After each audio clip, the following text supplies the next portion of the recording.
अमेरिकाले दोस्रो विश्वयुद्धमा परमाणु बम प्रयोग गरेर झन्डै 2 लाख जापानीहरूलाई एउटै जिहान बनायो, तर त्यसलाई आतंकवादी कसैले पनि भनेन। त्यसलाई अहिलेसम्म त्यो दिनदेखि अहिलेसम्म तपाईँ हामीले उसलाई प्रजातन्त्रवादी, उसले जति मान्छे मार्छ त्यसलाई शान्तिको निम्ति भनेर हामी प्रचार गरिरहेका छौँ र जसले आफ्नो देशमाथि भएको आक्रमणको प्रतिरोध गर्छ त्यसलाई हामीले आतंकवादी भनिरहेका छौँ। शेक्सपियरहरू, लियो टॉल्स्टॉयहरू सयौं वर्ष अगाडिका हैन युरोप जुन बेला सामन्तवादकै अवस्थामा थियो त्यो बेलाका साहित्यकारहरू हुन्, तर तपाईँ हाम्रो निम्ति यहाँका मान्छेहरूको निम्ति ती धेरै महान छन् हैन। तर भानुभक्त आचार्य हाम्रो देशको कवि हो, ऊ चाहिँ सामन्तवादको चाहिँ तपाईको वकिल थियो, ऊ चाहिँ दरबारिया कवि थियो, ऊ चाहिँ तुच्छ दर्जाको थियो। अब यस्तो एउटा चाहिँ तपाईको सोच हामीमा विकास भयो। किन भयो त भन्छ भने शेक्सपियर र लियो टॉल्स्टॉय त पश्चिमका थिए। मुस्लिम समुदायमाथि, देशमाथि जति पनि आक्रमण भए ती कुनै पनि ठाउँमा पश्चिमा सफल भएन, कहीँ पनि पश्चिमा सफल भएन। कारण के मुस्लिम आइडियोलोजी जो छ नि हैन, जो इस्लाम आइडियोलोजी जो विचार छ नि त्यो उनीहरूको आफ्नो विचार छ। त्यसमा चट्टान चाहिँ उनीहरू उभिएका छन् हैन। जो एउटा मुस्लिम स्कुल हो नि त्यो एकदम आफ्नोपनबाट उत्प्रेरित छ। त्यहाँभित्र पश्चिमाहरूले घुनपुत्तु लगाउन सकेका छैनन्। जब त्यहाँभित्र खेल्ने ठाउँ नै नभएपछि अब बाहिरबाट हुने तपाईको आक्रमणले मान्छे पराजित हुँदैन। गर उठ गर्ने तिमीले हो, हामी नै सबै कर्ता हौं, हाम्रो अस्तित्व स्वतन्त्र छ र हाम्रो विचार भनेको हामीले आफै निर्माण गर्ने हो। हामी कस्तो बन्ने हामीले बाटो तय गर्ने हो।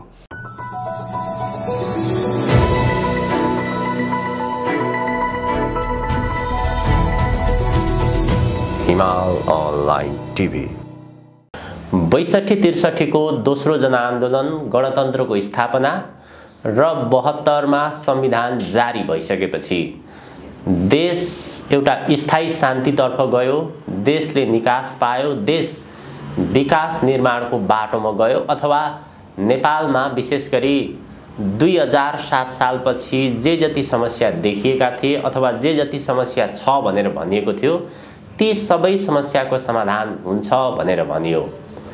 जनताले विश्वास पनि गरेका थिए, तर बिस्तारै ती समस्याहरू जिउका त्यौं रहे, समस्या अझ बल्झिँदै गयो। पछिल्लो केही वर्ष यता यो व्यवस्थाको, यो संविधानको विकल्पको विषयमा विचार विमर्शहरू भइरहेका छन्। वास्तवमा यो देशको समस्या के हो? संविधान हो, गणतन्त्र हो, राजतन्त्र हो अथवा के हो? हुनुपर्ने के हो? अब नेपाल कसरी बन्छ? नेपालको अहिलेको आवश्यकता के हो? के कारणले यो 70 वर्ष नेपालका राजनीतिक दलहरू अलमल्लिए, आम नेपाली नागरिकहरू अलमल्लिए, यसको गहिराईमा गएर आज हामी कुराकानी गर्दैछौँ। त्रिमूल नेपालका अध्यक्ष राजनीतिक विश्लेषक भरत दाहालसँग। दाइ स्वागत छ यहाँलाई। हजुर धन्यवाद। नेपालको आजको समस्या के हो? यो 70 वर्षसम्म नेपाल कहाँ अलमल्यो? नेपालका राजनीतिक दलहरू कहाँ अलमलिए? जति पनि विचार र सिद्धान्तका कुराहरू आइरहेका छन् ती विचार र सिद्धान्तहरूले के कारणले काम गरिरहेको छैन? एउटा व्यवस्थापछि अर्को व्यवस्थाको चर्चा हुन्छ, व्यवस्थाहरू परिवर्तन भए, तर नेपाली जनता र देशको समस्या के कारणले समाधान भएन? वास्तवमा यो विचारको लडाई हो, सिद्धान्तको लडाई हो, वैचारिक समस्या हो अथवा यसको कार्यान्वयनको पाटोमा समस्या हो? समस्या के हो? अब गर्नुपर्ने के हो त? यो 70 वर्षको अन्तरालमा नेपालीले के सिके? धन्यवाद। अब यो धेरै महत्त्वपूर्ण चाहिँ अब सवाल हो। मलाई लाग्छ अब यो सङ्कट जति घनीभूत हुँदैछ, जति चाहिँ तीव्र रूपमा अगाडि बढ्दैछ, गहिरो हुँदैछ, मान्छेले नयाँ ढङ्गले सोच्न बाध्य भइरहेका छन् हैन। एउटा लामो गोलचक्र हामीले हेर्यौं हैन, 7 सालदेखि अथवा त्योभन्दा अगाडिदेखि पनि हामीले एउटा गोलचक्र हेर्यौं, हामी निकास कतै पनि पाइरहेका छैनौं हैन। त्यसकारणले बाहिर बहस छन्, धेरै थरीका बहस छन्, जस्तो मान्छेको चेतना, उसको विचार, उसको सोच, उसको चाहिँ तपाईको लक्ष्य उद्देश्य अनुसार विभिन्न खालका बहसहरू भइरहेका छन्। जस्तो कतिपय मान्छेहरू, जस्तो हामी लगायत केही मान्छेहरू अब देशलाई एकदमै नयाँ सिराबाट अब चाहिँ अध्ययन गर्न सुरु गर्नुपर्छ भनेर हामी लागिरहेका छौँ। हामीले यस्ता धेरै कुराहरू उठाइरहेका छौँ। अब कतिपय मान्छेहरूको कस्तो देखिन्छ भन्छ भने जस्तो दलहरू खराब हो, दलहरू सत्ताबाट विस्थापित भएपछि हामी सरकारमा गएपछि यो सबै समस्या समाधान हुन्छ भनेर केही मान्छे प्रचार गरिरहेका छन्। अथवा केही मान्छे जो सत्ताभित्रै छन्, विभिन्न दलका नाममा छन्, अब उनीहरूले यो दलले गरेन हामी गएपछि गर्छौँ भन्ने, जस्तो केपी ओली, माधव नेपाल, शेरबहादुर प्रचण्ड आदि इत्यादिको बिचको तपाईँको झगडा छ। अब समस्या के हो, हामीले हेर्ने के हो भन्छ भने हामीले अनुभव के गर्यौँ त्यसलाई आधार बनाएर हामीले निष्कर्ष निकाल्ने हो हैन। अब अर्काले के भन्यो, के व्याख्या गर्यो हैन, हामी यसमा फसिरहेका छौँ। त्यसकारणले गर्दाखेरि हाम्रो अनुभव के हो, हाम्रो अनुभवले के भन्यो भन्ने कुरातिर मात्रै जान सक्यौँ भने मलाई लाग्छ यसले ठुलो समाधान पाउँछ र नेपालको समस्यालाई अलिकति गहिरिएर हेर्नुपर्छ भनेर मैले बारम्बार कुरा उठाउँदै आएको छु। अब यो समस्याका विभिन्न पाटाहरू हुन्छन्, विभिन्न आयामहरू हुन्छन्। त्यसमध्ये सबभन्दा ठुलो आयाम, महत्त्वपूर्ण आयाम भनेको विचारको आयाम हो हैन। अब हामी कस्तो सोच बनाएर बसेका छौँ, हामीले के विचार अपनाएर बसेका छौँ भन्ने कुराले अब यो चाहिँ तपाईँको अहिले तपाईँले उठाउनु भएको कुरोमा धेरै ठुलो महत्त्व राख्छ। किन भन्छ भने विचार भने के हो भन्छ भने बाटो हो हैन। जस्तो तपाईँ हामी कतै कुनै यात्रामा निस्कन्छौँ, अब हामी कहाँ पुग्ने भन्ने कुरा हामी अगाडि बढ्ने दौरानमा त्यो हिँड्ने बाटो छ कि छैन भन्ने कुराले निर्धारण गर्ने हो। तपाईँ अनगन्तार जङ्गलको बिचमा उभिएर हैन, जहाँ कुनै पनि बाटो हुँदैन नि, त्यो जङ्गलको बिचमा उभिएर तपाईँ कुनै गन्तव्यमा पुग्न सक्नुहुन्न। हाम्रो समस्या अहिले त्यही हो। अब यसलाई चाहिँ तपाईँको अहिले हाम्रो समस्यालाई जोड्नुभन्दा अगाडि म एउटा उदाहरण दिन चाहन्छु। जस्तो यो पश्चिमाहरूको एउटा रणनीति छ। उनको एउटा रणनीति के छ भन्छ भने उनीहरू आइडियोलोजिकल सबभर्सन भन्छन् हैन, वैचारिक अधीनस्थता, अथवा चाहिँ त्यो भन्न खोजेको अरूको दिमागमा रहेको विचारलाई त्यहाँबाट निकालेर हैन आफ्नो विचार र आफ्ना मूल्य मान्यता कसरी स्थापित गर्ने ताकि उनीहरूलाई अर्काले ईश्वर मानिरहोस् हैन, उनले जे भन्छन् त्यसलाई चाहिँ उचित भनिरहोस्। अब यस्तो खालको एउटा डरलाग्दो उनको रणनीति छ। अब त्यो रणनीति अन्तर्गत चाहिँ तपाईँको धेरै हतियारहरू उनले प्रयोग गरे। जस्तो एउटा उदाहरणको निम्ति हामी मेकाले शिक्षा प्रणाली भन्छौँ, जो नेपालमा जो पढाइन्छ नि यो मेकाले शिक्षा प्रणाली हो, इन्डियामा मेकाले शिक्षा प्रणाली हो। त अब अरूलाई गुलाम बनाउनुको निम्ति उनले के गरे त भन्छ भने जस्तो मेकाले भनेको एउटा ब्रिटिस सांसद हुन्, विद्वान हुन्। इन्डियामा चाहिँ इस्ट इन्डिया कम्पनी चाहिँ तपाईँको आएपछि अब इन्डियाको जो संस्कृति र जनजीवन देखे उनीहरूले, त्यसबाट अचम्म मानेर अब त्यसलाई थायी रूपमा गुलाम बनाउन नसकिने, उनको आफ्नैपन, आफ्नै सोच, आफ्नै विचार हैन, आफ्नै संस्कृति देखिसकेपछि अध्ययन गर्न उनलाई पठाए। उनी लगभग चाहिँ 1 दशक जति सम्पूर्ण इन्डिया घुमे र उनले धेरै लामो एउटा प्रतिवेदन बेलायतको संसदमा 1835 मा दिए।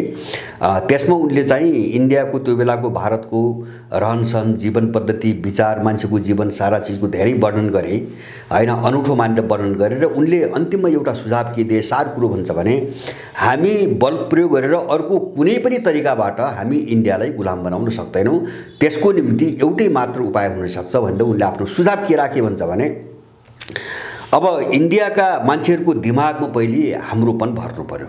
यदि इन्डियालाई उपनिवेश बनाउने हो भने त्यसको निम्ति इस्ट इन्डिया कम्पनीले त्यहाँ चाहिँ ब्रिटिस शिक्षा प्रणाली लागू गर्नुपर्छ र अब त्यो शिक्षाबाट हामीले आफ्नो विचार भएको जनशक्ति उत्पादन गर्नुपर्छ र त्यो जनशक्तिलाई नै त्यही इन्डियामाथि आक्रमण गर्ने हतियारको रूपमा हामीले प्रयोग गर्नुपर्छ हैन। त्योभन्दा अर्को उपाय छैन भने अब त्यही अनुसार चाहिँ उनीहरूले रणनीति अगाडि बढाए र अब संसारका धेरै देशमा त्यो मेकालेको नामसँग जोडिएको शिक्षा प्रणाली छ, पश्चिमा शिक्षा प्रणाली, जसले चाहिँ तपाईँ हाम्रो दिमागबाट हाम्रोपन सबै उडाइसकेको छ र उनीहरू जे हुन् सबै उनीहरू हुन् भन्ने एउटा विचार स्थापित गरेको छ। म अब यो शिक्षा प्रणाली एउटा शिक्षा प्रणालीको यहाँ चाहिँ हतियार भयो। म 2-4वटा केही उदाहरणहरू राख्न चाहन्छु यहाँ हैन। हामी कस्तो चाहिँ तपाईँको खतरनाक चाहिँ तपाईँको चक्रव्यूहमा फसेका छौँ भन्ने एउटा उदाहरण। अमेरिकाले दोस्रो विश्वयुद्धमा परमाणु बम प्रयोग गरेर झन्डै 2 लाख जापानीहरूलाई एउटै जिहान बनायो, तर त्यसलाई आतंकवादी कसैले पनि भनेन।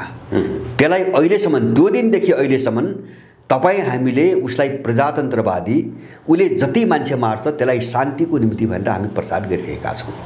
एउटा नम्बर होइन।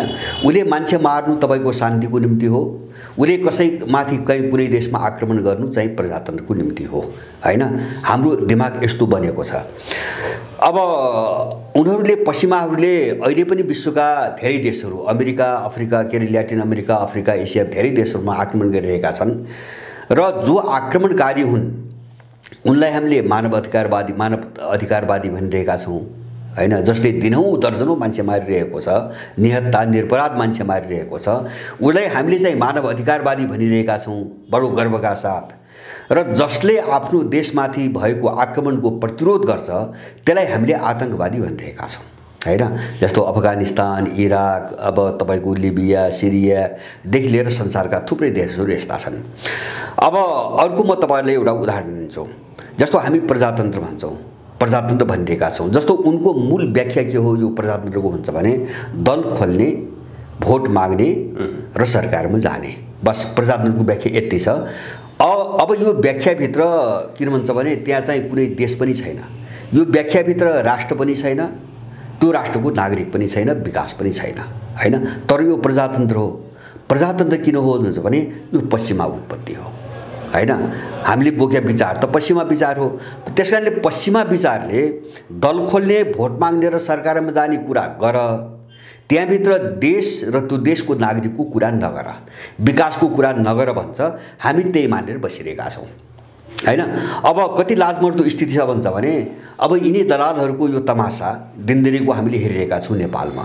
हामी यसलाई लोकतन्त्र भन्न विवश भइरहेका छौँ होइन। त्यो बाध्यताले होइन कि हाम्रो दिमागै कस्तो भइसक्यो भन्छ भने यिनले जे गर्छन्, त्यो पश्चिमाहरूको शिक्षाले जे भन्छ, त्यो आइडियोलोजीले जे भन्छ, त्यो चिजलाई मान्नु नै हाम्रो जन्मको चाहिँ तपाईँको चाहिँ कर्तव्य हो, मूल कर्तव्य हो। हामी त्यसैको निम्ति जन्मेका हौँ भने जस्तो गरेर हामीले यो तमासालाई, यो भ्रमलुट, यो घिनलाग्दो प्रवृत्ति होइन, सत्ताको निम्ति यो चाहिँ घृणित चरित्र जो हामीले देखिरहेछौँ नि, यसलाई हामीले प्रजातन्त्र, लोकतन्त्र भनिरहेका छौँ होइन। अब अर्को चाहिँ तपाईँको जस्तो एउटा बारम्बार नेपालमा बहस हुन्छ, जस्तो अब विदेशी सहयोग नभइकन चाहिँ कमजोर गरिब देशहरू बन्दैनन् भनिन्छ। यथार्थ के हो भन्छ भने विदेशी सहयोगले देश कहिले पनि बन्दैन। तर हामी भनिरहेका छौँ विदेशी सहयोग नगए पनि देश बन्दैन।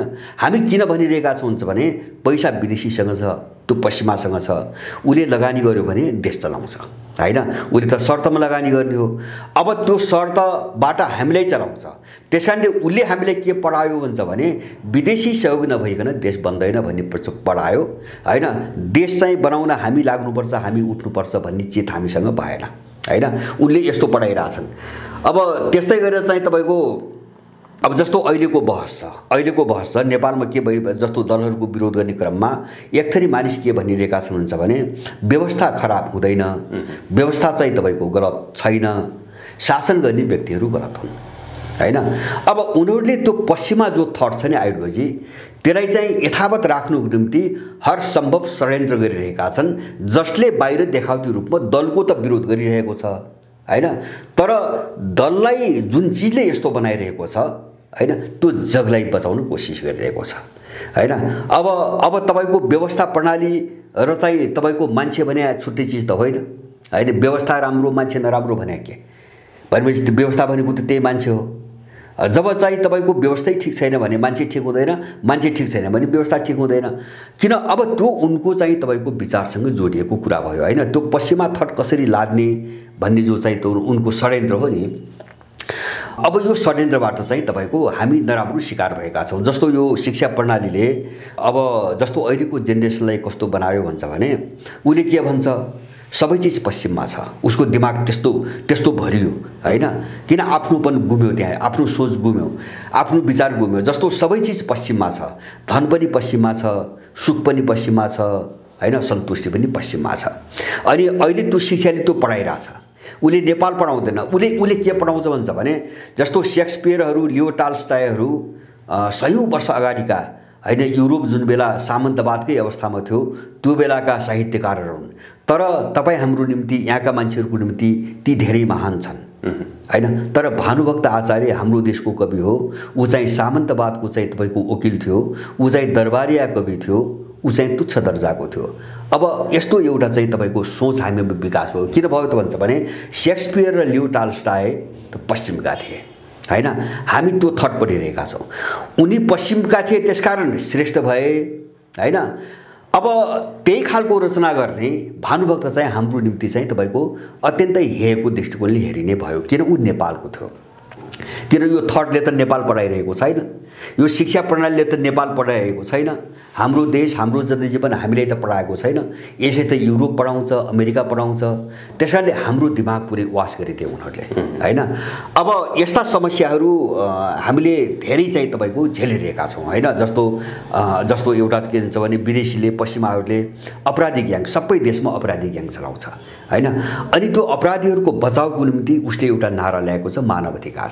हामी के भन्छौँ, हामी के भनिरहेका छौँ नबुझेर भन्छ भने एउटा क्रूर बलात्कारी र एउटा हत्यारा पक्राउ पर्यो भने हामी उसको मानव अधिकारको कुरा गरेर हामी जुलुस गर्छौँ। हामीलाई त्यति पतित बनाइसक्यो उनीहरूले हैन। किन त्यो अपराधी उसको सञ्जालभित्रको सदस्य हो, उसले परिचालन गरिरहेको छ। त्यसकारणले उसले त्यो क्रिमिनलहरूको अपराधीहरूको मानव अधिकार हुन्छ, उसको सम्मान गर्नुपर्छ भनेर पैसा चाहिँ तपाईँको खुवाएर यहाँ मान्छेले जुलुसमा लगाइरहेछ हैन। तर जो खान नपाएर 60 देखि 80 लाख नेपाली चाहिँ आफ्नो घर छोडेर विदेश बस्न बाध्य भइरहेछ, त्यसको रोजगारीको अधिकारको कुरा गर्दैन उनीहरूले। त्यो उनको मानव अधिकारभित्र पर्दैन। किन, त्यो त नेपालको मामिला भयो, त्यो त नेपालीको मामिला भयो हैन। उसले चाहिँ तपाईँको भेरी कर्णालीका चाहिँ दुर्गम पहाडी जिल्लामा औषधि खान नपाएर, सीताफल खान नपाएर वर्षेनी मर्ने मानिसहरूको मानव अधिकारको कुरा गर्दैन हैन। किन, त्यो यहाँको नागरिकहरूको कुरा हो हैन। जस्तो चाहिँ तपाईँको यत्रो अन्याय छ, जस्तो अहिले पनि चाहिँ देशभित्र यत्रो अन्याय छ, यो व्यथिति छ, मान्छे यस्तो पीर मर्गामा पुर्याछ। एउटा मान्छेले तिनतिर कर तिरिरहेको छ हैन, उसले यो तबकाको मानव अधिकारको कुरा गर्दैन। किन भन्छ भने यो नेपालीको सरकारको कुरा हो, ऊ आफ्नो सरकारको कुरा गर्छ हैन। उसले क्रिमिनलहरूको एउटा गिरोह चलाइ बसेको हुन्छ अपराध गर्नुको निम्ति, उसले त्यसको मानव अधिकारको कुरा गर्छ। त हामी यस्तो खालको एउटा जन्जालमा फसेका छौँ। उनले यस्तो एउटा रणनीति अन्तर्गत गराए हैन, यो आफै भएको होइन, एउटा रणनीति अन्तर्गत उनले गराए ताकि यहाँको जो मान्छे हो नि हैन, अब कुनै पनि देशको जो मान्छे हो नि, त्यो मान्छे पुरै पश्चिमाकरण होस्, सबै श्रेष्ठ त्यही छ। जस्तो अहिले पनि हाम्रो नयाँ पुस्ता कि पुरानै पुस्तामा पनि अब त्यो असर गर्दै गयो। हामी को सोच कहाँ सोच, हामी त के गर्न सक्छौँ हैन। जस्तो विज्ञान चाहिँ पश्चिममै छ, खोज अनुसन्धान पश्चिममै छ, ज्ञान पश्चिममै छ, धन पश्चिममै छ, सुख समृद्धि पश्चिममै छ। त्यसकारणले हामी बिस्तारै बिस्तारै यस्तो भाग्यवादी बन्दै गयौँ। मानव पश्चिमले नै अब हाम्रो जीवन पार लगाउँछ, हामीसँग केही पनि छैन भन्ने सोचमा गयौँ। जबकि यथार्थता यसको विपरीत छ। हामीसँग सबै छ, उनीसँग केही छैन। किन भन्छ भने जस्तो प्रजातन्त्रकै मैले कुरा गरेँ नि, प्रजातन्त्र भनेको के चाहिँ जस्तो उनले भने नि, दल खोल्ने, बाकस थाप्ने र चाहिँ सरकारमा गएर वित्तण्डा मचाउने प्रजातन्त्र हैन। हामीले के बुझ्ने, जस्तो हामीले कसरी बुझ्नु पर्थ्यो प्रजातन्त्र भनेको त के हो भन्छ भने, प्रजातन्त्र भनेको त त्यो देशको मान्छे एउटा सुखसँग सन्तुष्टिपूर्वक एउटा शान्तिपूर्वक अमन चैनको जिन्दगी गुजार्न पाओस्, त्यो हो प्रजातन्त्र हैन। त्यहाँ दल हुन्छ कि हुन्न भन्ने बहस भएन, त्यो सेकेन्डरी। म यहाँ जोड्न चाहन्छु, जस्तै हाम्रो पूर्वीय दर्शन संस्कार संस्कृतिको कुरा गर्ने हो भने यहाँ स्वतन्त्रता छैन र पछिल्लो पुस्ताहरूमा पश्चिमा दर्शन सिद्धान्त यसरी अनुसरण गरेर गएका छन्। संसारमा योभन्दा जाने ठाउँ कहीँ पनि छैन। पश्चिमा दर्शन सिद्धान्त लोकतन्त्र त्यो संसारको उत्कृष्ट व्यवस्था हो र त्यो दर्शन सिद्धान्तमा वैचारिक स्वतन्त्रता छ, मानव अधिकारको कुरा छ, महिला र पुरुष बीचको बराबरको कुरा छ, त्यहाँ भेदभाव हुँदैन, के लाउने के खाने यी यावत सम्पूर्ण स्वतन्त्रता छ। तर पूर्वीय दर्शनमा छैन। वैचारिक स्वतन्त्रता यति उचाइमा पुगेको छ, त्यो नै मान्छेको अन्तिम उद्देश्य र गन्तव्य हो। त्यो तर्फ पछिल्ला पुस्ताहरू र केही पुराना पुस्ताहरू पनि त्यो तर्फ गएको देखिन्छ। यसलाई होइन, मैले बुझेँ नि, औ यो हाम्रो गलत बुझाइको कुरा हो। जस्तो चाहिँ अब यो समस्या जो तपाईँले भन्नुभयो नि, सबै जो पश्चिम भन्ने जो सोच विकास हुँदै गयो नि, उनको एउटा रणनीति अन्तर्गत चाहिँ यस्तो वातावरण बन्दै गयो, मानसिकता बन्दै गयो, यो बनाइएको हो होइन, यो बनाइएको हो। जस्तो तपाईँले स्वतन्त्रताको कुरा गर्नुभयो, अब जस्तो महिला स्वतन्त्रताको कुरा गर्नुभयो, मलाई लाग्छ तपाईँको पश्चिममा महिला स्वतन्त्रता होइन हैन। उनीहरूले एउटा स्वच्छन्द वातावरण बनाएर, स्वतन्त्रताको नाममा एउटा स्वच्छन्द वातावरण बनाएर महिलाहरूको शरीरलाई उनले धन आर्जन गर्ने हतियारको रूपमा प्रयोग गरिरहेछन्, विज्ञापनको साधनको रूपमा प्रयोग गरिरहेछन्। अब त्यसमा दिइने छुटलाई उनले स्वतन्त्रता भनिरहेका छन् हैन। अब त्यो उनले भनेको स्वतन्त्रता के हो त्यो हामी बुझिरहेका छैनौँ। जस्तो अमेरिकामा त अस्ति भर्खरै 100 वर्ष पुगेको छैन, महिलाहरूलाई मताधिकार मत हाल्ने अधिकारसम्म थिएन हैन।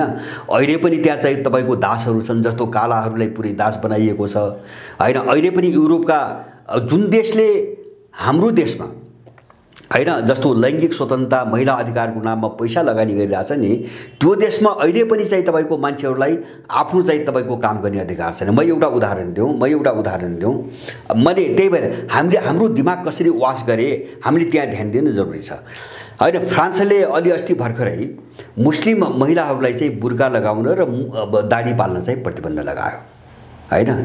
अब त्यो चाहिँ तपाईको प्रजातन्त्र भयो। मुस्लिमहरूले आफ्नो धर्म परम्परा कल्चर अनुसार आफ्नो पोसाक लगाउनु चाहिँ तपाईको आतंकवाद भयो हैन। व्याख्या हेर्नुस् न हैन। जस्तो उनीहरूको कुनै चीजमाथि प्रतिबन्ध लगाउने हो भने उनले तानाशाही भनेर रडाको मचाउँछन् हैन। तर उनले जे पनि गर्न पाउने हैन। एउटा न्यारेटिभ कस्तो बन्यो त भन्छ भने विकास भयो, विचार कस्तो विकास भयो भन्छ भने पश्चिमाहरूले जघन्य अपराध गरे पनि त्यो जायज हुन्छ भन्ने एउटा त्यो विचारको विकास भयो क्या हामी कहाँ। उनले जत्रो अपराध गरे पनि त्यो जायज हुन्छ हैन। जस्तो अमेरिकामा चाहिँ गोराहरूले धमाधम एसियन काला र चाहिँ हिस्पानिकहरूलाई गोलीले उडाए पनि त्यो उनको अधिकारको कुरा भयो हैन। त्यहाँ प्रजातन्त्र नै हुन्छ, त्यहाँ मानव अधिकारी हुन्छ। अब फ्रान्सले चाहिँ तपाईको अर्काको पोसाकमाथि प्रतिबन्ध लगाउँदाखेरि त्यहाँ प्रजातन्त्रै हुन्छ हैन। त्यही चीज अर्काले अलिकति यताउति केही गर्यो भने त्यो चाहिँ अधिनायकवाद आतंकवाद हुन्छ हैन। यो एउटा विचार हो, एउटा थटको कुरा सुन्नुस् है। म एउटा तपाईको उदाहरण दिन्छु। जस्तो नारी स्वतन्त्रता र नारीको सम्मान त हाम्रो सभ्यतामा जो छ नि हैन, त्यहाँ त पश्चिममा कहिले पनि पुग्दैन। तपाई एउटा उदाहरण दिउँ। जस्तो मान्छेलाई हेर्ने दृष्टिकोण कस्तो छ भन्छ भने जस्तो एउटा सुरुमा मान्छे प्राकृतिक मान्छे थियो हैन। अब एउटा प्रकृतिमा निर्भर थियो, जंगलमा बस्थ्यो हैन, एउटा समूहमा बस्थ्यो। अब त्यसपछि मान्छेले समाज बनायो हैन। यहाँसम्म पश्चिममा चाहिँ तपाईको विचार र पूर्वको विचार एउटै छ हैन। एउटा प्राकृतिक मान्छे एउटा सामाजिक मान्छे बन्यो, यहाँसम्म चाहिँ दुईको विचार।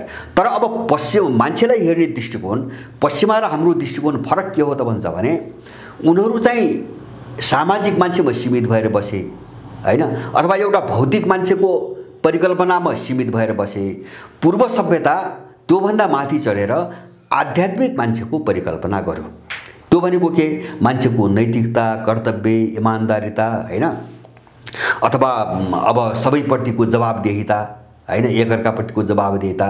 अब मान्छे एउटा परोपकारको अथवा चाहिँ तपाईको एउटा मानव कल्याणको एउटा सोचमा उठ्यो पूर्वीय सभ्यता र उसले स्पिरिचुअल म्यान भन्यो हैन, आध्यात्मिक मान्छेको परिकल्पना गर्यो, त्यहाँसम्म उठ्यो। पश्चिम त्यहाँ उठ्न सकेन, गएन। त्यसकारणले पश्चिमा समाज बर्बर छ, उपभोक्तावादी छ, बर्बर छ, चरम भौतिकवादी छ। उसले नितान्त आफ्नो शारीरिक सुख र व्यक्तिगत स्वार्थभन्दा माथि केही पनि हेर्दैन। किन भन्छ भने उनको त्यो विचारै छैन हैन। यति ठुलो अन्तर छ। म तपाईलाई एउटा उदाहरण दिन्छु। हामी कस्तो घातक उसमा छौँ भन्छ भने जस्तो भर्खरै अब केही समय अगाडि चीनले चाहिँ तपाईको देशबाट गरिबी उन्मूलन भएको घोषणा गर्यो, अथवा चीनमा अब चाहिँ गरिबीको रेखामुनि कुनै पनि मान्छे छैन हैन। अब त्यो अधिनायकवादी छ। सुन्नुस् है, त्यो अधिनायकवादी छ। जहाँ मान्छे बेरोजगार छैन, जुन देशमा मान्छे गरिब छैन, त्यो चाहिँ तपाईको अधिनायकवाद हैन। हामी पनि त्यही भनिरहेका छौँ। इन्डियामा 10 करोड मान्छेले भिख माग्छ हैन। साँझ बिहान भिख नागेर 10 करोड मान्छेले जीवन बिताइरहेको छ र त्यो करोडौं मान्छे आकाशमुनि सुतिरहेको छ, घर पनि छैन। तर त्यो प्रजातन्त्र हो। हेर्नु, हाम्रो यस्ता मस्तिष्कको विद्रुपीकरण कस्तो भयो, कतिसम्म तल हामी गिर्यौँ भन्ने कुराको त्यो प्रजातन्त्र भयो। किनभने त्यो पश्चिमा थट हो, त्यो पश्चिमा आइडियोलोजी हो। चीनले आफ्नो डेभलप गर्यो, आफ्नो विकास गर्यो र उसले सबै समस्या हल गर्दै गयो। तर पनि त्यो अधिनायकवादी हो, किन त्यो पश्चिमा होइन हैन। अब इन्डियामा करोडौं मान्छेहरू भिख माग्छन् र झन्डै चाहिँ 30 करोड मान्छे गरिबीको रेखामुनि छन्, तर त्यो प्रजातन्त्र हो। किनभने त्यो पश्चिमी विचार हो हैन, हामी यो बुझिरहेका छैनौँ। जस्तो चाहिँ तपाईँको रुसलाई उनीहरू चाहिँ अधिनायकवादी भन्छन्, रुसलाई अधिनायकवादी भन्छन्। किन भन्छ भने उनीहरू पश्चिमाकरणको विरुद्धमा लड्दै गए। किन रुसको पश्चिमाकरणले सोभियत सङ्घपछिको रुसलाई कस्तो बनायो त्यो त अनुभव त उनीहरूलाई छ हैन। एउटा पाउरोटीको 10,000 रुबल तिरेर किन्नुपर्ने स्थिति आयो रुसमा 1991-92 मा। एउटा पाउरोसीको पिसको निम्ति 10,000 रुबल तिर्नुपर्ने अवस्था आयो। त्यो त उनले भोगेका छन् नि। त्यसकारणले उनीहरू आफ्नो एउटा विचार, आफ्नो आइडियोलोजीमा गए। त्यसकारणले अब रुसीहरू आफ्नो आइडियोलोजीबाट अगाडि बढ्न थालेपछि त्यो चाहिँ पश्चिमाहरूको निम्ति तपाईँको अधिनायकवादी भयो, त्यो चाहिँ तपाईँको तानाशाही भयो। र मलाई चाहिँ गजब के लाग्छ भन्छ भने यसको महत्त्व, विचारको महत्त्व के छ भन्ने कुरा इरानको राष्ट्रपतिले एउटा कुरा चाहिँ तपाईँको बोले। मैले त्यो इर्ना भन्ने उनीहरूको चाहिँ एउटा समाचार पत्रमा एउटा समाचार पढेको थिएँ। उनले के भन्छ भने अहिले यति बेला अमेरिका र इरानको बिचमा युद्ध भयो भने हामी जित्छौँ भन्ने भने। अनि त्यो शीर्षक देखेपछि मलाई बडो चाहिँ कौतूहलता भयो, इरानले कसरी जित्छ त हैन, अमेरिकालाई कसरी जित्छ त, मेरो कौतूहलता भयो। उनले गजबको कारण देखाए। कारण के देखाए भन्छ भने हिजोसम्म हामी जो थियौँ त्यो सबै हामी पश्चिमा थियौँ भने हैन, सोचाइमा, विचारमा, अब हाम्रो चाहिँ राजनीतिक प्रणालीमा, हाम्रो विकासको चाहिँ तपाईँको के अरे मोडालिटीमा, अब हाम्रो प्रविधिमा समेत हामी सबै पश्चिमा थियौँ। अब त्यसकारणले उनको वर्चस्व थियो, हामी माथि उनको वर्चस्व थियो। हामीले पश्चिमा विचार बोकेका थियौँ, उनको वर्चस्व थियो। त्यसकारणले हामी माथि उठ्न सकेनौँ। तर अहिले हामीसँग जे छ त्यो सबै हाम्रो छ, हाम्रो विचार हो। प्रविधि पनि हामीले आफ्नै विकास गऱ्यौँ, राज्य प्रणाली पनि आफ्नै विकास गऱ्यौँ, विकासको चाहिँ नमुना पनि आफ्नै ढङ्गले अगाडि बढायौँ। त्यसकारणले पश्चिमाहरू खेल्ने छिद्रहरू अहिले हामीभित्र छैनन्। त्यसकारणले यो लडाइँ भयो भने हैन ऊ चाहिँ हार्छ भन्ने भने त्यो एउटा गजबको चाहिँ तपाईँको तर्क हो, गजबको तर्क हो। न विचारको महत्त्व के हो भन्ने कुरा त्यसले बुझाउँछ। म तपाईँलाई विचारको महत्त्व के हो, जस्तो नेपालीहरूले आफ्नो ढङ्गले सोच्न सुरु गरौँ, मेरो जोड त्यहाँ छ। यसको महत्त्व के हुन्छ, यो हामी अहिले जे चलिआएको छ नि यो तमासा हैन, यसैलाई चाहिँ मानेरै मात्रै हामी हिँडिराख्यौँ, यसैलाई सबै चिज चाहिँ हो भनेर हामी हिँडिराख्यौँ भने हामी कहीँ पनि पुग्दैन, हाम्रो विनाश मात्रै हो, हाम्रो हात लाग्ने हाम्रो विनाश मात्रै हो। म तपाईँलाई इतिहासका 2-4वटा उदाहरण दिन्छु गजब, यो गहिरिएर सबै नेपालीले बुझ्न आवश्यक छ। जस्तो पश्चिमाहरूले संसारभरि आक्रमण गरिरहेछन् हैन, अब त्यहाँभित्र मुस्लिमहरू छन्, गैर मुस्लिमहरू छन्, सबभन्दा बढी मुस्लिम जगतमाथि आक्रमण गरिरहेछ। तर एउटा तपाईँ गहिरिएर हेर्नुहोस्, मुस्लिम समुदायमाथि, देशमाथि जति पनि आक्रमण भए ती कुनै पनि ठाउँमा पश्चिमा सफल भएन, कहीँ पनि पश्चिमा सफल भएन। कारण के त अन्त सफल भए, त्यसको कारण के? जस्तो इन्डियामा सफल भए हैन, अब नेपालमा पनि एक खालको आक्रमण हो, देश यस्तो अवस्थामा छ रहँदाखेरि हैन। विश्व राजनीतिमा, विश्व इतिहासमा अमेरिकन लगायतका पश्चिमा मुलुकहरूले इन्डिया जस्तो ठुलो राष्ट्रलाई उपनिवेश बनाए, संसारका 70वटा भन्दा बढी राष्ट्रहरूमाथि विजय प्राप्त गरे, उपनिवेश बनाए। तर मुस्लिमहरूमाथि उनीहरूले बारम्बार आक्रमण गरे, तर मुस्लिममाथि उनीहरूले विजय प्राप्त गर्न सकेनन्। यो चाहिँ महत्त्वपूर्ण प्रश्न, एकदमै सकेनन्। जस्तो अहिले अमेरिकासँग साह्रै नजिकको सम्बन्ध भएको भने साउदी अरेबिया हो हैन। अब उनले चाहिँ त्यो खाडीको महत्त्वलाई ध्यानमा राखिकन साउदीसँग राम्रो सम्बन्ध राखे, त्यो आफ्नो ठाउँमा छ। तर साउदी अरबमाथि हस्तक्षेप गर्ने, कन्ट्रोल गर्ने उनको सोच पनि बनाउन सकेनन्, त्यो आँट पनि उनमा आएन हैन। हामीले इराक हेऱ्यौँ, सिरिया हेऱ्यौँ, लिबिया हेऱ्यौँ, अफगानिस्तान हेऱ्यौँ हैन। अब यसको एक मात्र कारण के हो भन्छ भने मुस्लिम आइडियोलोजी जो छ नि हैन, जो इस्लाम आइडियोलोजी जो विचार छ नि त्यो उनीहरूको आफ्नो विचार छ हैन। त्यसमा चट्टान चाहिँ उनीहरू उभिएका छन् हैन। जो एउटा मुस्लिम स्कुल हो नि त्यो एकदम आफ्नोपनबाट उत्प्रेरित छ। त्यहाँभित्र पश्चिमाहरूले घुनपुत्तु लगाउन सकेका छैनन्। त्यसकारणले गर्दाखेरि जब त्यहाँभित्र खेल्ने ठाउँ नै नभएपछि हैन, अब बाहिरबाट हुने तपाईँको आक्रमणले मान्छे पराजित हुँदैन। अब सानसाना पैसामा ग्याङ लगाएर मान्छे मार्ने आइएसआई जस्ता अब समूह गठन गर्ने त छुट्टै कुरा हो हैन। किन भन्छ भने जस्तो कुनै पनि चिजको पतनको कारण के हुन्छ भन्छ भने एउटा महत्त्वपूर्ण नेपालीले अब बुझ्नुपर्ने कुरा, जस्तो तपाईँ बारीमा चाहिँ मकै लगाउनुहुन्छ, अब मकैमा तपाईँले पानी हाल्नुहुन्छ, मल हाल्नुहुन्छ, खनिज तत्त्वहरू हाल्नुहुन्छ। तर यदि त्यो मकैको गेडामा जाग्ने गुण छैन भने तपाईँले जति हाले पनि त्यो जाग्दैन हैन। जति हाले पनि त्यो जाग्दैन। मैले भन्न खोजेको कुनै पनि मान्छेको उत्थान र पतन अथवा कुनै चिज मर्ने र बाँच्ने भन्ने कुरा त्यसभित्रै त्यो गुण त्यसभित्रै हुन्छ। छैन भने त्यो चाहिँ सकारात्मक चाहिँ तपाईँको गुण छैन अथवा जाग्ने अगाडि बढ्ने गुण छैन भने तपाईँ बाहिर जति सपोर्ट गरे पनि केही लाग्दैन हैन। छ भनेपछि तपाईँले जति रोक्न खोजे पनि केही लाग्दैन। त्यसकारणले गर्दाखेरि मैले भने नि आन्तरिक चिज यति चाहिँ मजबुत हुन्छ कसैको उत्थान र पतनको निम्ति। मैले भने त्यही भएर नेपालीहरूको आन्तरिक चिज भन्छ भने हामीलाई गाइड गर्ने हाम्रो मस्तिष्क के हो भन्ने हो क्या।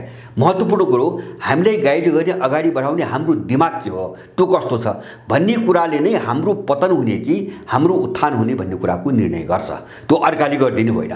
जस्तो अर्काले गरिदिन्छ भन्नेमा गइसकेपछि हामी त सिद्धियौँ हैन। जस्तो पश्चिमा विचारले सबै गर्छ। हामीले जे सुनेका छौँ, जे पढेका छौँ, जे पढाइएको छ हैन, जे चाहिँ तपाईँको अब सुनाइएको छ त्यो नै अन्तिम सत्य हो भने त्यो बाटोमा जाँदाखेरि हामी चाहिँ यो अवस्थामा पुग्या हो। मैले एउटा मुस्लिमको उदाहरण दिएँ किन त्यहाँभित्र पश्चिमाकरण चाहिँ घुस्न सकेको छैन, पश्चिमा आइडियोलोजी त्यहाँभित्र पस्न सकेका छैन, उनको आफ्नो मौलिक जग छ। एउटा एक उदाहरण। दोस्रो एउटा जर्मनीको बडो गजबको इतिहास छ। जर्मनको इतिहास के छ भन्छ भने 19औं शताब्दीको पूर्वार्धसम्म उत्तरार्धसम्म झनै भन्नुहोस् न, अब जर्मनी चाहिँ 16 टुक्रामा विभाजित थियो हैन। एउटा टुक्रा रुसको कब्जामा, अर्को बेलायतको कब्जामा, अर्को चाहिँ बेल्जियमको कब्जामा, अर्को अस्ट्रियाको कब्जामा, धेरै देशको कब्जामा थियो। अनि चाहिँ यस्तो उदासीनता यस्तो चाहिँ तपाईँको माहौल थियो कि जर्मनीमा जसलाई सोध्नुहोस् उनले के भन्दै हामीले के गर्ने सबै ईश्वरले निर्धारण गरेका छ, यो पूर्व जन्मको फल हो, सबै कर्ता ईश्वर हो, हामीले गरेर केही पनि हुन्न हैन। कसैले हामीलाई खा भन्यो भने खाने हो, मर भन्यो भने मर्ने हो, यो काम गर भन्यो भने गर्ने हो। आम जर्मनीमा चाहिँ यही सोच थियो। त्यसको कारण के थियो भने हेगेलको चाहिँ तपाईँको दर्शनको प्रभाव हैन। हेगेल भन्ने एउटा ठुला दार्शनिक थिए। उनी ईश्वरवादी थिए, आदर्शवादी दार्शनिक थिए, यद्यपि महान दार्शनिक थिए। तर उनको यस्तो गहिरो प्रभाव पर्यो जर्मनहरूमा कि जर्मन तबाह भयो। किन भन्छ भने जर्मनीहरू कुन सोचमा, हेगेलको दर्शनले जर्मनीहरू कुन सोचमा पुग्यो भन्छ भने हामीले गरेर केही पनि हुँदैन, यो त पहिले नै निर्धारण भइसकेको छ हैन। जस्तो पहिले नै सबै ईश्वरले गरिसकेको छ, त्यसैले केही पनि हुँदैन। त्यसपछि जर्मनीको जब बर्बादी देखे त्यसपछि चाहिँ तपाईँको त्यहाँबाट एउटा चाहिँ रिएक्सन प्रतिक्रिया सुरु भयो र अस्तित्ववाद जन्मियो। सुन्नुहोस्, जर्मनीमा अस्तित्ववाद यसरी चाहिँ आगो बनेर बाहिर आयो कि प्रत्येक जर्मन जस्तो त्यस बेलाका नित्से जस्ता दार्शनिकहरू हैन। अब यस्ता धेरै दार्शनिक जस्तो फ्रान्समा ज्यापाल सार्त्रहरू भए, नित्सेहरू भए, कोम्टेहरू भए हैन, अल्बर्ट कामुहरू भए। भने के हो भन्छ भने सबै मान्छे हो, मान्छे स्वतन्त्र छ, उसको स्वतन्त्र अस्तित्व छ, गरे पनि मान्छे हो, नगरे पनि मान्छे हो, ईश्वरले केही पनि गर्दैन, केही पनि छैन, ईश्वरै छैन हैन। गर उठ गर्ने तिमीले हो हैन। तिमी अरूको भर पर्दा हैन, अरूको भर पर्दा अरूले गरिदिन्छ भन्ने विचार बोक्दाखेरि जर्मनको यो हालत भयो। हामी नै सबै कर्ता हौँ, हाम्रो अस्तित्व स्वतन्त्र छ र हाम्रो विचार भनेको हामीले आफै निर्माण गर्ने हो, हामी कस्तो बन्ने हामीले बाटो तय गर्ने हो हैन। यो एउटा ठुलो चाहिँ दार्शनिक वैचारिक बहस सुरु भयो। जर्मनीहरू उठे र त्यही अस्तित्ववादी चाहिँ बिस्मार्क जन्मायो। अनि चाहिँ तपाईँको 16 टुक्रामा विभाजित जर्मन बिस्मार्कले एकीकरण गरेर जर्मनीलाई एउटा विशाल साम्राज्य बनाए। एकीकरण मात्रै होइन, उनले एउटा विशाल साम्राज्य बनाए। एउटा उदाहरण हामीले हेर्ने। अब म दोस्रो उदाहरण दिन्छु विचारको महत्त्वको कुरा गर्दा। अब जस्तो कार्ल मार्क्सले तपाईँको एउटा विचार जस्तो सर्वहारावादी विचार, कम्युनिस्ट विचार भने उनले एउटा नारा दिए हैन। एउटा गजबको एउटा नारा के दिए भन्छ भने अब मजदुरहरूलाई भने मजदुरसँग त चाहिँ सम्पत्ति भनेको उसको आफ्नो श्रम बाहेक केही पनि छैन हैन। अब सम्पत्ति छैन, केही पनि छैन, ऊ त सडकको मान्छे हो, उसको आफ्नो यदि सम्पत्ति हो भने उसको श्रम मात्रै हो, केही पनि छैन। त्यसकारणले उठ, तिमीले हारे के हुन्छ, हारेपछि हातमा हतकडी लाग्ने हो, हतकडी त त्यसै पनि लागिरहेछ हैन। जब मान्छे स्वतन्त्र छैन, काम नगरी खान पाउँदैन, त्यो पनि काम गर्दाखेरि चाहिँ पुँजीपतिको दासै छ हैन। 20 घण्टा काम गर्नुपर्छ अनि त्यो 20 घण्टाको काम गरेर चाहिँ महिना दिनभित्र चाहिँ सन्तुष्ट खाने पैसा आउँदैन भनेपछि यसै पनि तिमी कैदमा छौ हैन। उठ, हारे हतकडी, जिते संसार, उनले त्यही नारा दिए।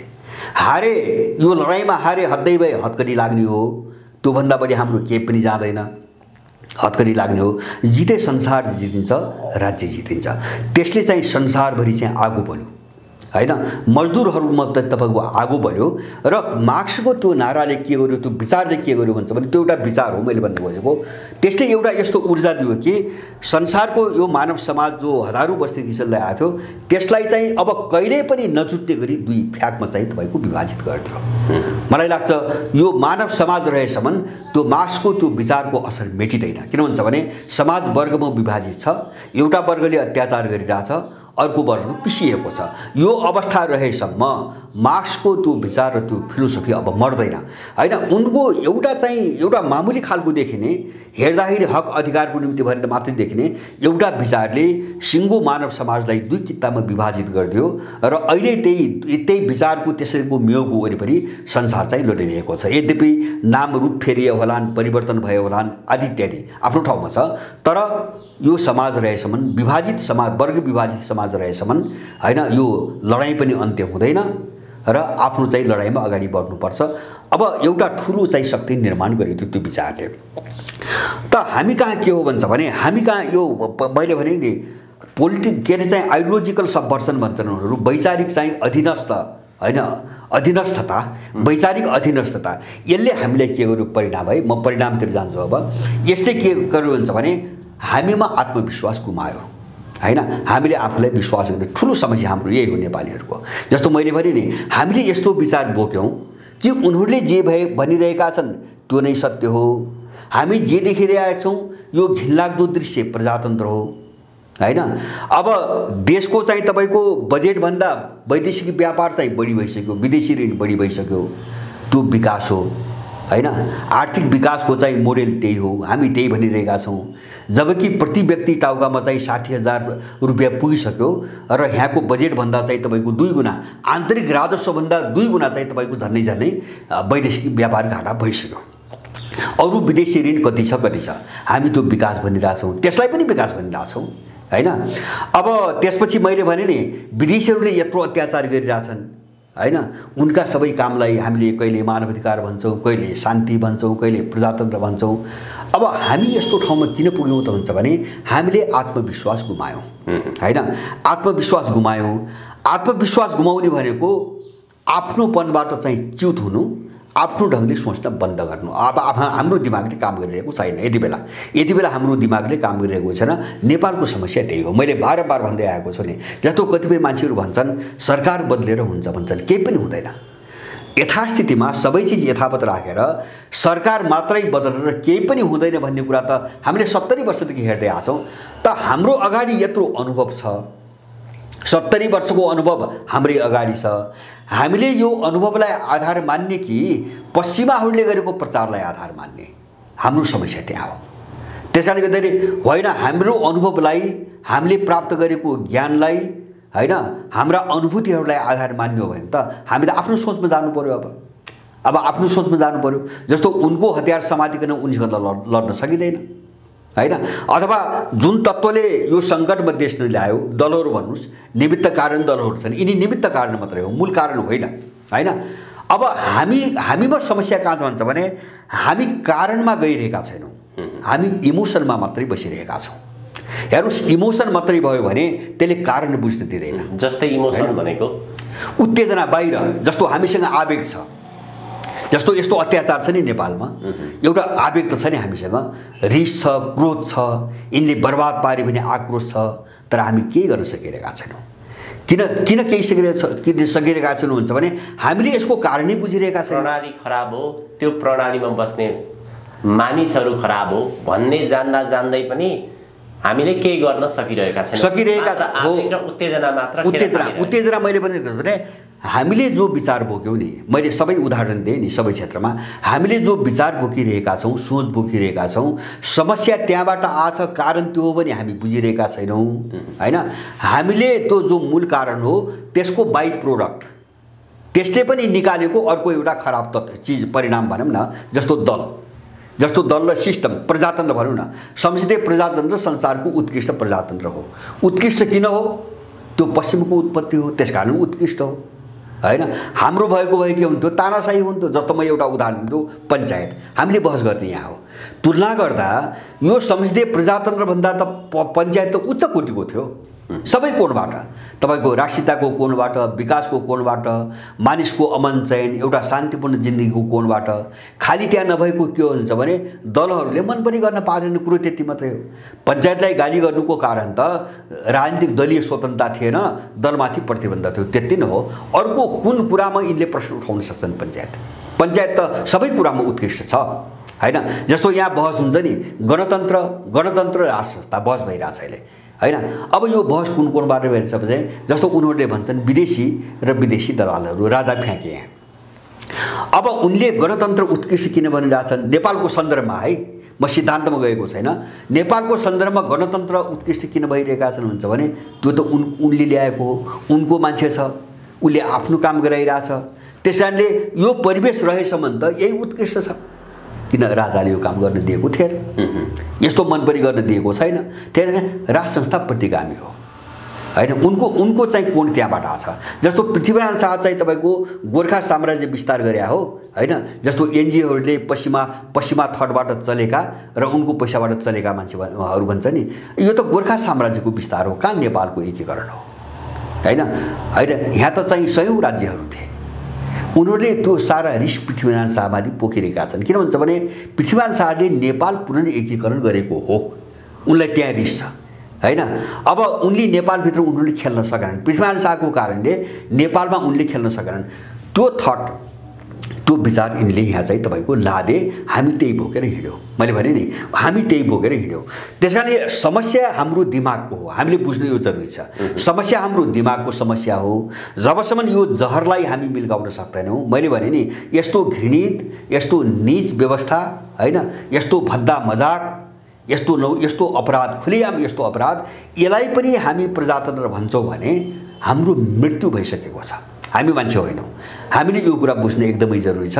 त्यसकारणले हामीले कस्तो विचार विकास गर्नु पर्यो भन्छ भने यो पश्चिमाहरूको जो के हो र वैचारिक चाहिँ अधीनस्थताको जो चाहिँ रणनीति हो नि, अर्कालाई चाहिँ आफ्नो विचारको गुलाम बनाउने र त्यो दिमागमा भरेर चाहिँ आफ्नो अनुसार चाहिँ आफ्नो स्वार्थमा काम गराउने हो। यो डिजाइनलाई नतोड्दासम्म हामी यो सङ्कटबाट बाहिर निस्कन सक्दैनौँ। हाम्रो समस्या यही छ। मैले बारम्बार उठाएको कुरो त्यही हो। त्यसकारणले अबको विकल्प के भन्ने बहसमा जाँदाखेरि हामी यो सबै बहसमा गएनौँ भने हाम्रो हातमा उही चिज हात लाग्छ हैन, जो अहिलेसम्म हामीले पाउँदै आएको छौँ हैन। जस्तो कहिले काङ्ग्रेस भनेर कुद्यौँ, कहिले एमाले भनेर कुद्यौँ, कहिले माओवादी, कहिले राप्रपा।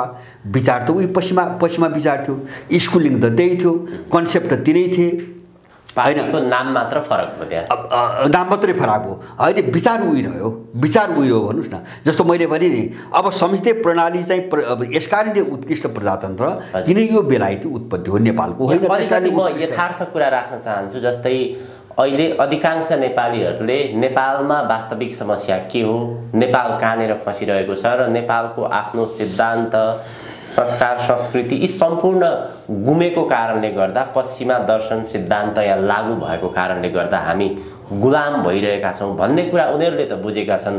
तर नेपालको आजको वास्तविक समस्या यथार्थ धरातलमा रहेर कुराकानी गर्ने हो भने नेपालमा एउटा वर्ग, यस्तो वर्ग पनि छ जो बिहान बेलुकाको छाप टार्न पनि गाह्रो छ र विदेश नगइकन सुखै छैन उनीहरूलाई। यस्तो कोभिडको अवस्थामा पनि कम्तीमा खाडी मुलुकमा 2 लाख रुपियाँ तिरेर भए पनि विदेश जान तयार छन्। अब अरू अमेरिका, युरोप लगायतको कन्ट्रीमा त 10 लाख रुपियाँ तिर्छन् उनीहरू।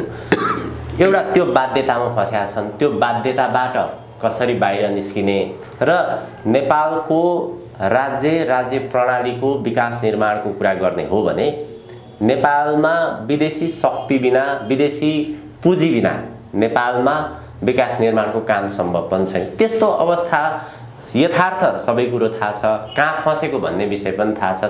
तर दैनिक जीवन हुन्छ नि चलाउन, त्यहीँबाट माथि उठ्न सकेका छैनन्। यो जे जति समस्यामा नेपाली झेलिँदै गएका छन्, पिरोलिँदै गएका छन्, यो समस्याबाट कसरी उठ्ने त भन्ने चाहिँ मुख्य प्रश्न छ।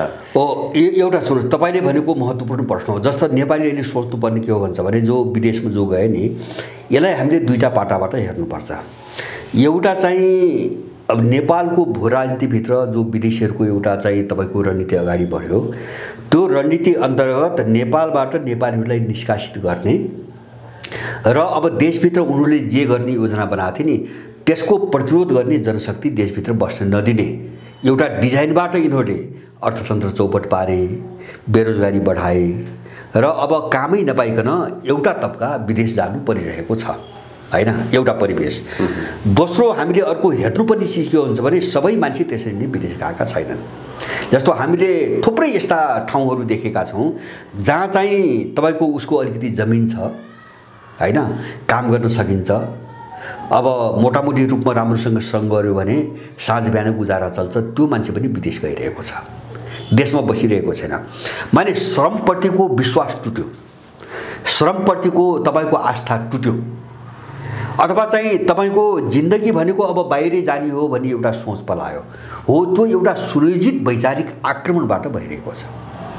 किन नेपाल केही होइन भन्ने बनाएको छ यिनीहरूले हैन। जस्तो अहिले त चल्ता पुर्जा हुँदा त के भयो भन्छ भने जस्तो सहर बजारको मान्छे घर छ हैन, अब भाडामा चाहिँ घर दिएको छ, अब मोटामोटी महिना दिन चाहिँ चल्ने तपाईँको भाडा पनि आइरहेछ, सारा चिज आइरहेछ, तर पनि ऊ विदेश गएको छ। अब यो कहाँबाट आयो भन्छ भने पहिलो कुरो चाहिँ उनीहरूले के, मैले विचारको कुरा गरेँ नि, उनले यस्तो चिज चाहिँ थोपर्दै हाम्रो दिमागमा कि अब संसारभरिको बाहिर हो, देश होइन संसारभरिको बाहिर हो हैन, हामी बाहिरै बस्नुपर्छ, अब सुखी र आनन्दको जीवन भने उही बाहिरै छ, एउटा त्यो सोचले गराइरहेछ। अब दोस्रो यहाँ अर्को समस्या तपाईँको के जोडियो भन्छ भने जस्तो पश्चिममा एउटा थट हो नि, जस्तो मैले अघि नै भने आध्यात्मिक मान्छे र एउटा भौतिक मान्छेको जो मैले कुरा गरेँ नि, पश्चिमाहरू भौतिक मान्छेको परिकल्पनाभन्दा माथि उठ्न सकेनन्। अब हामी यतातिर चाहिँ आध्यात्मिक मान्छेको परिकल्पना गर्छौँ। त्यस कारणले पूर्वीय सभ्यतामा कर्तव्य प्रधान समाज हो पूर्वीय समाज हैन, नैतिकता प्रधान समाज हो हैन। जस्तो चाहिँ तपाईँको शिष्टाचार, कर्तव्य, नैतिकता, परोपकार, दान दातव्य आदि मूल्यहरू धेरै छन् पूर्वतिर। पश्चिममा त्यो पाउनुहुन्न। पश्चिममा त कस्तो छ भन्छ भने एकजना साथी चाहिँ बाहिरबाट भर्खरै आउनु भएको छ, बाहिरबाट नर्वेतिरबाट एकजना हाम्रो साथी आउनु भएको छ। उहाँले भन्नुहुन्थ्यो नर्वेमा कस्तो छ अरे भन्छ भने लोग्ने स्वास्नी चाहिँ तपाईँको अब सँगै हिँडे, दिउँसो कतै खाए, होटल रेस्टुरेन्टमा खाए, अब उसले तिर्यो, कहिले चाहिँ स्वास्नीले तिरी, कहिले लोग्नेले चाहिँ, अनि साँझ घरमा जान्छन् र हिसाब किताब गर्छन् रे, कसको कति खर्च भयो हिसाब किताब गर्छन् रे है। नर्वेको घटना सुनेको मैले। अनि हिसाब किताब गरेपछि अब एउटाले बढी तिरा होला, एउटाले कम तिरा होला, अब बरोबरी मिलाउनु पर्यो, सँगै हिँडेका छन्। अनि त्यो जस्तो स्वास्नीले तिर्नु पर्छ अलिकति लोग्नेलाई त्यही दिनुपर्ने भयो वा लोग्नेले स्वास्नीलाई दिनुपर्ने भयो, त्यो हिसाब किताब चुक्ता नहुँदासम्म बेडमा सँगै सुत्दैनन् रे नर्वेजियनहरू। माने कल्चर हेर्नु भने कति डरलाग्दो भए अवस्था छ पश्चिममा क्या। किन पश्चिम भने के हुन्छ भने एकदम भोगवादी समाज हो, एकदम व्यक्तिवादी समाज हो हैन। त्यहाँ नैतिकता पनि छैन। जस्तो तपाईँ हामी कल्पनै गर्न सक्दैनौँ लोग्ने स्वास्नीसँगै हिँडेर साँझ चाहिँ हरिसाब हुने, जसको बढी पर्या छ उसलाई चाहिँ कम तिर्नेले पैसा नदिँदासम्म सँगै नबस्ने, सँगै नसुत्ने भनेपछि त्यस्तो मान्छेको हामी कल्पनै गर्न सक्दैनौँ। मलाई लाग्छ अरू 100 वर्ष पनि हामी त्यस्तो मान्छेको कल्पना नेपालमा गर्न सक्दैनौँ, तर त्यहाँ छ। पश्चिम त्यो हो, मैले भन्न खोजेको नि पश्चिम त्यो हो। त्यस कारणले गर्दाखेरि हाम्रो समस्या कहाँबाट आइरहेछ त भन्छ भने हामीसँग तपाईँको नैतिकता थियो, सदाचार थियो, परोपकार थियो, सारा चाहिँ भावनाहरू थिए, यिनी सबै मरे। किन भन्छ भने अब किन मरे भन्छ भने उनीहरूसँग चाहिँ एउटा आध्यात्मिक मान्छेको परिकल्पना छैन अथवा नैतिक मानवको परिकल्पना छैन। उनले एउटा भौतिक एउटा मानिसको जो कन्सेप्ट हो नि हैन, मान्छेलाई भौतिक रूपमा मात्रै हेर्ने। जस्तो मान्छे जन्मेको छ, जन्मदा बाँड्दासम्म मोज मस्ती गर्नुपर्छ, एक दिन मर्ने हो, सुख सयल गर्नुपर्छ, खानुपर्छ, पिउनुपर्छ, उडाउनुपर्छ, त्यसपछि उसलाई मतलब छैन हैन। जस्तो हामी कहाँ के हुन्छ भने त्यसपछि छोराछोरी छन्, त्यसपछि नाति नातिना हुन्छन् हैन। अनि त्यसमा त हैन अलिकति बज्यो भने समाज छ, दुखी गरिबहरू छन्, सबैलाई हेर्नुपर्छ, सहयोग गर्नुपर्छ, त्यो कन्सेप्ट त्यो थट उनीहरूसँग भएन हैन। हामी कहाँ त्यो आयो क्या, उनको आयो। अनि आउँदाखेरि के भयो भन्छ भने विदेशको कुरा आइरहेको थियो नि, हामी कहाँ पुग्यौँ त भन्छ भने जस्तो पैसा सब चिज हो, खानु पर्यो, मोज मस्ती गर्नु पर्यो, पैसा सब चिज हो हैन। यो कन्सेप्टमा हामी आयो, हामी पैसामा दौड्यौँ। मैले भने हामी सुखमा गएनौँ, हामी सन्तुष्टि जस्तो हाम्रो जीवन पद्धति, हामी कसरी सन्तुष्ट हुन सक्छौँ, हामी कसरी शान्त हुन सक्छौँ, हामी कसरी चाहिँ तपाईँको एउटा के अरे एउटा आत्मसन्तुष्टि भनौँ न होइन, बिना तनावमुक्त एउटा जिन्दगी कसरी बिताउन सक्छौँ, हामी त्यहाँ गएनौँ। हामी कहाँ गयौँ? पैसा सबै थोक हो, पैसा भएपछि सबै चिज हुन्छ। अनि यो थटले, यो आइडियोलोजीले हामीले के गरिदियो भन्छ भने सबै व्यक्तिलाई यस्तो स्वार्थ लम्पट बनाइदियो, मान्छे त्यहाँबाट पनि पलायन भइरहेछ यहाँ होइन। पैसाको खोजीमा दौड्यो होइन, उसको दिमागमा पैसा छ, उसले त्यही विचार बोकेको छ, किन पश्चिमाले त्यही पढाएको छ, त्यही भुलेको छ, यो दलालहरूले त्यही सिकाएको छ। पैसा सबै तो हो, पैसा कमाउन गयो होइन, उहाँ जान्छ पैसा मात्रै हेर्छ र आफू साँझ बिहानदेखिको जिन्दगी हेर्छ होइन। ऊ कुलतमा लाग्यो, त्यही कुलतमा लाग्यो। अब त्यसको प्रभाव श्रीमतीमा पर्यो, लोग्ने उहाँ गएको छ होइन। यहाँ श्रीमतीको अर्को जिन्दगी छ, किन उसले श्रीमतीले पनि के बुझिरहेछ भन्छ भने अब बाँच्दासम्म पनि मोज मस्ती गर्ने हो, पैसा हो, पैसा उसले अलिकति पैसा पठाइरहेछ, त्यही पैसाले मोज मस्ती गर्ने हो, परिवार टुक्रियो सिद्धियो। किन त्यही थर्टी सिद्धाइरहेछ हाम्रो परिवार होइन, त्यही पश्चिमा विचारले हाम्रो परिवार सिद्धियो, लोग्ने र स्वास्नीको सम्बन्ध सिद्धियो, छोराछोरी र आमाबाबुको सम्बन्ध सिद्धियो, समाजमा हामी बिचको सम्बन्ध सिद्धियो होइन। यस्तो भताभुङ्गो स्थिति किन आयो भन्छ भने उनीहरूले भने आइडियोलोजिकल सबभर्सन भन्ने उनको जो रणनीति छ नि, वैचारिक रूपमा अधीनस्थ बनाउने, अर्कालाई अधीनस्थ बनाउने, आफ्नो विचार ठेल्ने, त्यसपछि उनको स्वार्थमा काम गर्ने मान्छे निर्माण गर्ने, बस उसलाई आफ्नो ढङ्गले सोच्नै नदिने। यो चिजले हाम्रो सबै गुम्यो, आत्मविश्वास गुम्यो, सुन्नुहोस् है, इच्छा शक्ति गुम्यो। इच्छा शक्ति, म केही गर्न सक्छु भने जो चाहिँ आँट हो नि, त्यो आँट गुम्यो, म केही पनि गर्न सक्दिनँ होइन। अब देशमा बसेर के हुन्छ, मान्छेको दिमाग यहाँ पुग्यो, देशमा बसेर के हुन्छ, सबै देशमा बसेर हुन्छ, बाहिर बसेर केही पनि हुँदैन।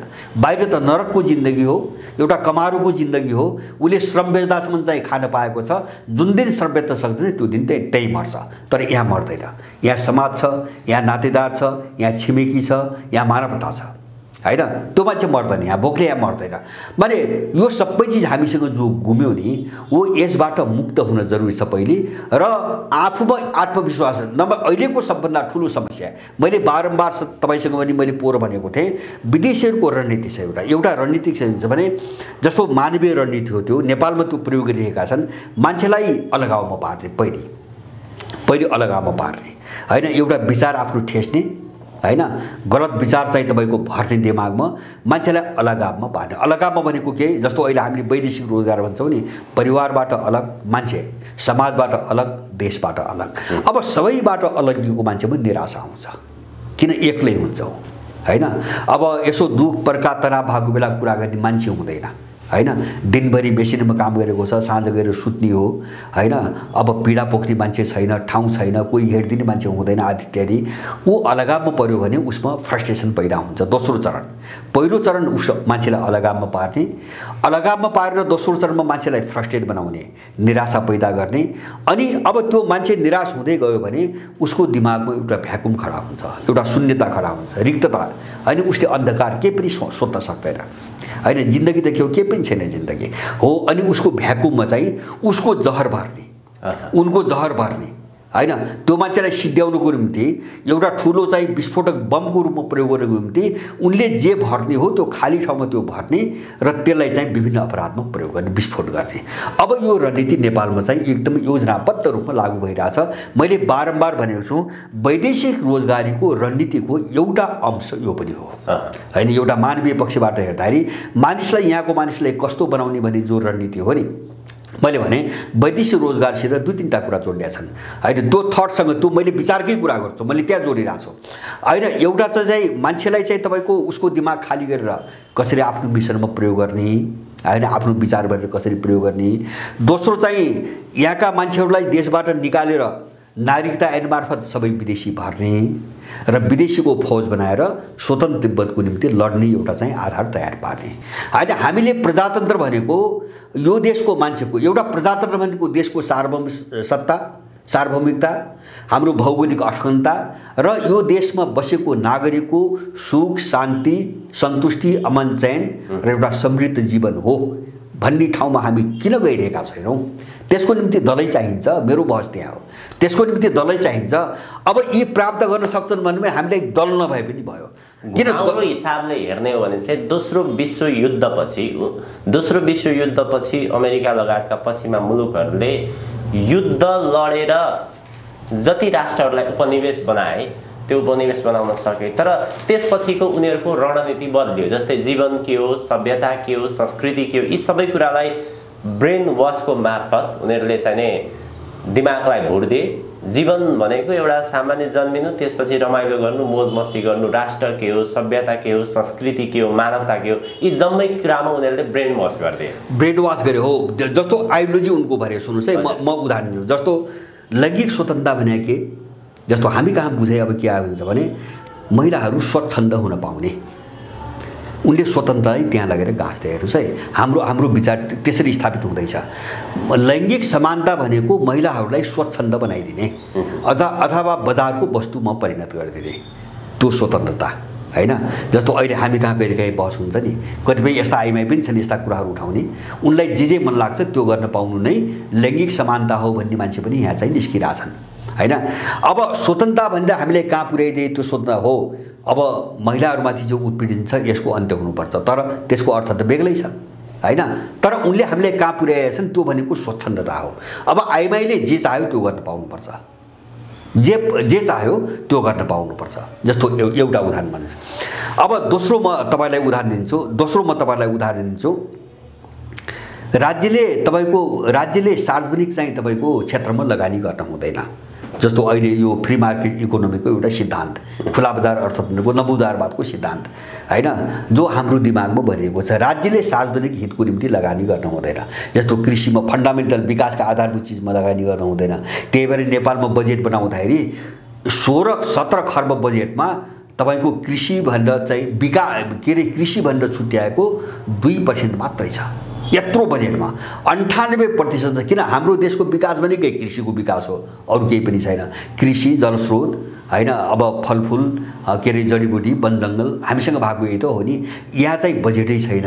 98% बजेट अन्तै उडाइरहेछ। किन भन्छ भने विकास भनेको त्यही हो। किन भन्छ भने त्यो विचारबाट देश गाइडेड भइरहेछ, राज्य गाइडेड भइरहेछ हैन। अथवा चाहिँ अब अर्को उदाहरण दिनुहोस्, पेप्सी कोलाको उद्योग खोल्नु विकास हो। किन? त्यो पेप्सी कोलाको त्यो विदेशी कम्पनी हो, त्यो लुट्न आएको छ। त्यसैले उसलाई लुटाउने जो उद्योगहरू हुन् त्यो खोल्नु विकास हो। तर पानीको उद्योग खोल्नु हुँदैन हैन। राज्यले त्यहाँ लगानी गर्दैन नि। काठमाडौँमा पानी उद्योग खोल्दैन, राज्यले लगानी गर्दैन। किन? त्यो नेपालीहरूको निम्ति आवश्यक कुरा हो। अब पेप्सीको यत्रो प्रोत्साहन दिएर पेप्सी कोलाको उद्योग किन खोलिरहेछ? त्यो विदेशी कम्पनी हो हैन। त्यसले नेपालमा पैसा लुट्न आएको छ। त्यसकारणले त्यसलाई हामीले विकासको मोडेल मान्नुपर्छ। हो, यसरी हाम्रो दिमाग चाहिँ तपाईको चौपट बनाइरहेका छन् यिनीहरू। त्यसकारणले हामीले सबै क्षेत्रमा पुनर्विचार गर्नु पर्यो हैन। प्रजातन्त्र के हो, हामीलाई के हो चाहिएको? हामीलाई सुखी, शान्त र सन्तुष्ट जिन्दगी चाहिएको कि यिनी अपराधी ग्याङहरूलाई तपाईको छाप हानेर हैन उता साउदी अरबतिर लाग्ने जिन्दगी चाहियो? बहस त हुनु पर्यो नि अब हैन। विकास पनि के हो, बहस त गर्नु पर्यो नि। अब किन पोकिरहेका छौँ हामी यिनी चिज हैन, यस्ता चिज? अनि त्यो चाहिँ पश्चिमाले जे भन्यो, उसको थटले जे भन्यो, उसको त्यो त उनको आवश्यकतामा उनले विकास गरे। संसार उनीसँग पैसा थियो, उनी बलिया थिए। त्यसैले संसारलाई लुट्नको निम्ति जे विचार चाहिँ ठेल्दा, विकास गर्दा दुनियाँलाई लुट्न सकिन्छ, उनले त्यही विकास गरे हो। हामी त्यसको पछि लागेर सिद्धिएका छौँ। त्यसैले नेपालको यो समस्यालाई गहिरिएर हेर्नुपर्छ। लडाइँ हाम्रो विचारमै हो। किन? त्यो विचारको टुङ्गो जबसम्म लाग्दैन नि, हामी अगाडि बढ्ने बाटो चाहिँ स्पष्ट हुँदैन। हामी नेपाली भएर सोच्न सुरु गर्नुपर्छ सबै चिजमा। यति भयो भने पनि मात्र यति काम हामीले गरिदियौँ भने मलाई लाग्छ हामीले आधा लडाइँ जित्छौँ। हाम्रो दिमाग ठाउँमा ल्यायौँ भने हामीले आधा लडाइँ लड्छौँ। आफ्नो ढङ्गले सोध्न ठोक्यौँ भने यिनीहरू आधा पराजित हुन्छन्। नेपालको योभन्दा अर्को निकासको बाटो मैले देख्दिनँ। हस्, अत्यन्त धेरै धन्यवाद दाइ यो महत्त्वपूर्ण संवाद र समयको लागि। हजुर, धन्यवाद। यहाँलाई पनि धेरै धन्यवाद।